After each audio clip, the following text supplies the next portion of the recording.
So firstly, let's have a quick chat about the Olympics, which are coming around very quickly. What can we expect from Panasonic there? Yes, obviously a lot of people know that we're kind of main sponsors for Olympics and have been since 1987 for normal Olympics and 2014 for Paralympics. So it's kind of a really important feature for us, and it is really kicking off and getting in the mix of all the kind of kit being put together, and kind of making sure those systems are working with our partners.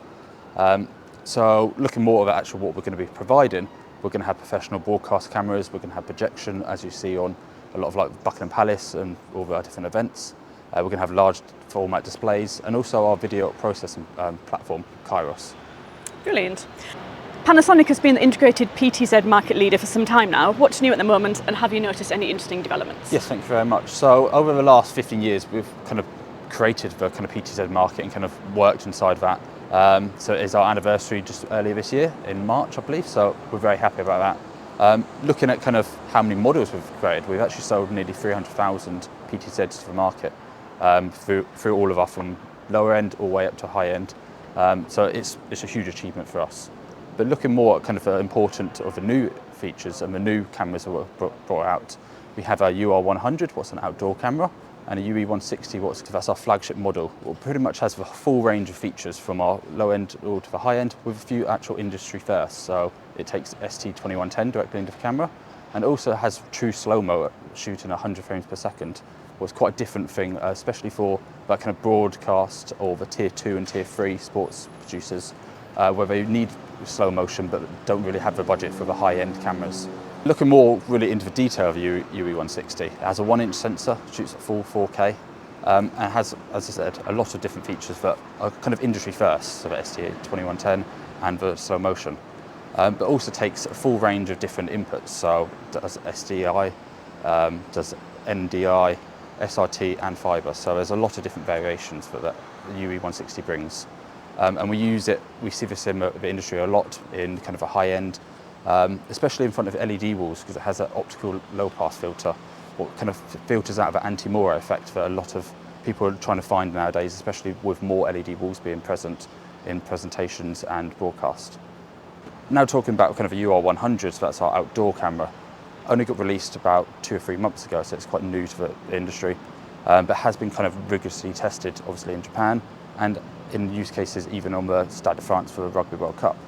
So it's an IP65 certified camera, the first one in the industry where it is all combined in one. Looking at the specific details of it, so it has a windscreen wiper on the front. Looks a bit strange, but it does a lot of features, so it can make sure that wind or rain or snow can all be wiped off and correctly still produce that kind of good image. Also has a defroster and a heater inside to stop the condensation and make sure that the camera actually works in environments where it can be kind of, sometimes it'll be in the desert, sometimes it might be out by shipyards. It can be in loads of different environments, so having the ability to make sure the camera works well and still provides good image quality is paramount. And what about cameras other than PTZs? Are there any developments there that you can share? Yes, so as we mentioned, PTZs, we have a huge heritage in that, but we also have heritage in the studio camera and system cameras. We have our UC4000, what's used across the industry at the moment, especially in sporting events, but now we have a PLV100, what's our PL mount Super 35mm lens. So that provides a lot more of a shallow depth of field. What a lot of people are using nowadays, especially for like interviews at pitch side, where you want the crisp of the presenter, but you don't want the background information so much. Looking at that kind of how it works and with the other PTZs as well, with the UE160 and the 150 having that anti-Mora effect, you can obviously have that controlling the wider shot in front of LED walls and other bits, but also the POV then works alongside that. It produces a more shallow depth of field to give a kind of crisp shot of people next to the kind of sidelines or in interview stages. So you can have the presenter in full frame and have a kind of background blurred out a little bit. So it kind of works really well with some of our anti-Mora cameras such as the UE160 and 150. So looking at the PLV100 in a little bit more detail, so it's a standalone camera and can actually take 12G straight out of a camera head, so eliminating a lot of other features that traditional systems need. It also has the same accessories as our UC4000 and other cameras in the system, so you don't have to, for rental companies, they don't need to replace the kind of camera chains, accessories, so you can just buy a new camera head and fit it into your current system, reducing cost and obviously giving more flexibility, so you can bring different cameras and have different looks and image qualities. Okay, and we've talked about the Kairos live video processing platform before. Is this something you're still extensively working on? Yes, so I'll probably give you a little bit of background on Kairos itself because it's quite a unique and interesting software-based IT and IP platform. It's kind of looking at how the traditional switcher industry works and taking it into an IT and IP solution. So it's all software-based, so that we can kind of produce updates and bring new firmware continuously.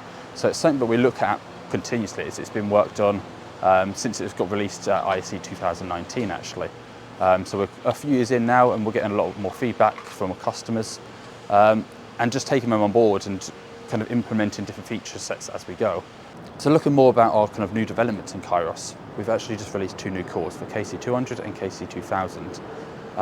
Obviously produce more processing power, greater IOs, so inputs and outputs, and also increased storage capacity. So looking at how different clips saved in the system and different files were coming in and out.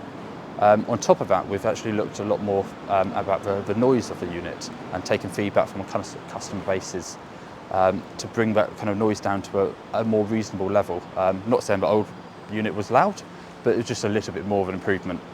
So Kairos provides a non-compressed, low latency form of transporting between the signals and the outputs. It uses a very user-friendly feature, GI, what looks very similar to Photoshop and has been based off that, so that people can pick it up, get the generic features very quickly, obviously learning a lot more about the different advanced features in the long run, but it means that everyone can pick up Kairos and understand it from the beginning. That's great, thank you Josh. Thank you.